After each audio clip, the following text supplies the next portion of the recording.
So let's say you're a little company called Google and you're trying to operate in a little place called the EU, where right now you are getting regulated up the wazoo. You've got antitrust fines, you've got GDPR, you've got GDPR 2, when will that come? And of course new copyright legislation effectively saying that you can't run things like Google News anymore without paying the people who are actually publishing the news in the first place. Is that a bad thing? That's a different podcast. The point is that Google are kind of taking a pounding in Western Europe right now. And then along comes Donald Trump and Donald Trump's trade war and hands Google an absolute beauty. Blocks Huawei. So Huawei are, as you probably know, a Chinese smartphone manufacturer. They don't have a big footprint in the US, but they are really, really popular in Europe. They're massive in the UK. So Donald Trump decides that for reasons of national security, Huawei can no longer buy products from America without a special license. Included in that, the Android operating system and access to all the APIs that are underneath it. For the tech heads out there currently thinking, oh no, wait, it's all right because Android's open source. Yeah, not so much. There is AOSP, the Android open source project, but that's not full Android. That's kind of like the Marvin the Paranoid Android from Hitchhiker's Guide to the Galaxy versus Bishop from Aliens. They're really different things. And one of the things that you don't get with AOSP is access to all of Google's APIs. That includes the Play Store, Google Mail, Google Maps, Google Assistant, the embedded Google Search, and really importantly, Google Play Protect, the system that scans apps on phones looking for malware and keeps the Android operating system safe, comparatively. So AOSP, if you want to build a homebrew device, great. If you're maybe trying to do something with Internet of Things, fine. If you're a new equipment manufacturer and you don't want to have to pay for that Android license yet, you're not at that stage, again, yeah, it's great. So there are uses for AOSP, but it's not the right thing for a consumer device by any means. Nobody in their right mind is going to go and buy an Android phone that doesn't have access to the Play Store.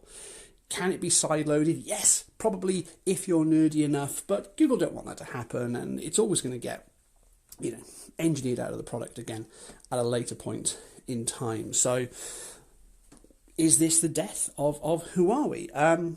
I don't think so, to be frank. There are too many phones now in the field, and it's too much of a big impact on the European consumer space. Twitter is absolutely ablaze at the moment with Huawei users throwing their hands up in the air and saying, well, Donald Trump killed my phone. And that's almost kind of what's happened. So what do we think will happen? Well, I'm literally recording this right now on a Huawei P20 Pro. I'm a Huawei user. Am I worried? No, not so much. Google have already said that existing devices aren't going to be affected by this. If you've already got your device, that's absolutely fine. It will carry on working at least in the immediate future. If the US regulators turn around and tell Google no, that's not okay, it'll be interesting to see what Google does. But right now, everything still works. If you were heading out today to buy a Huawei phone, well, I'd probably say hold fire. You may find that sensible mobile phone providers are actually not going to ship these things right now. They're actually going to say, we don't know what's going to happen. We want to avoid a customer service headache. We're not going to sell it. We might see the flip round of maybe them being less responsible than that and them slashing prices and trying to sell off these things as quick as they can, because of course they're going to be holding stock of things like the new Mate 30 Pro. What's the long-term view? Well, let's come back to what I was talking about at the beginning, which is Google and the EU, and the fact that the EU have been kind of enjoying kicking Google around a lot recently. If you're Google right now, you're in a fantastic position. You've been handed a real gift because EU consumers are going to be really hit by this. EU businesses are going to be really hit by this. I don't know of any personally, but I am absolutely sure that there will be businesses out there that have invested in Huawei phones for their staff. If you've got a BYOD, a bring your own device policy, you'll probably find you've got quite a lot of Huawei kit in your portfolio. And particularly for businesses, this is going to come as a question now: are these devices still safe? I mean, in a way, that's the fundamental question that the US are asking: are these devices safe from a national security perspective? But equally, for any business, they're going to have to be asking the question of, is my data safe here? And certainly if we see something like Google Play Protect pulled from existing Huawei devices, you'd have to raise that as a problem with any business that's then using them as part of its portfolio of devices.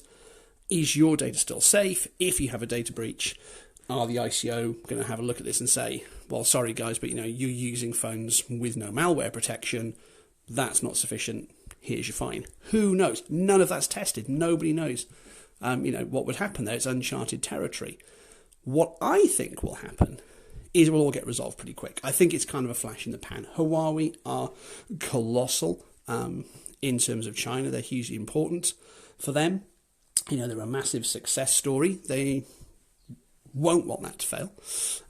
Equally, it is a trade war. That's what's going on at the moment. So it's not going to be a fast resolution. But if you're Google right now, the most important people for you to be speaking to are in fact the EU. Because what we've got here is a problem where EU consumers and EU businesses are now about to get impacted by US foreign trade policy and US foreign policy in general. So lots of people are going to be unhappy about that. Is there room for a Google Europe? Is there room for an Android European edition? Is this what we're going to see? A breakup of the Android OS into regionalized versions where the EU and Europe more widely might be absolutely fine with Huawei products. Let's not forget the UK were about to ask them to build a 5G network. So we're obviously pretty cool with that, it seems, or at least somebody is. So if you're Google right now, you've got to be waiting for that call. That's my prediction. You've got to be waiting for that call from you to say, yeah, guys, we talk about this Huawei situation.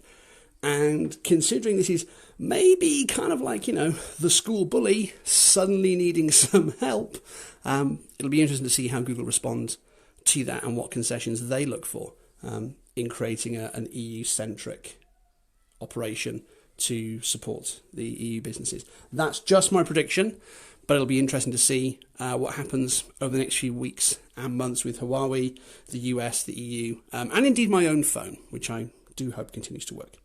Okay, well, I'll be back with more e-commerce and tech news next time something really interesting happens. Bye.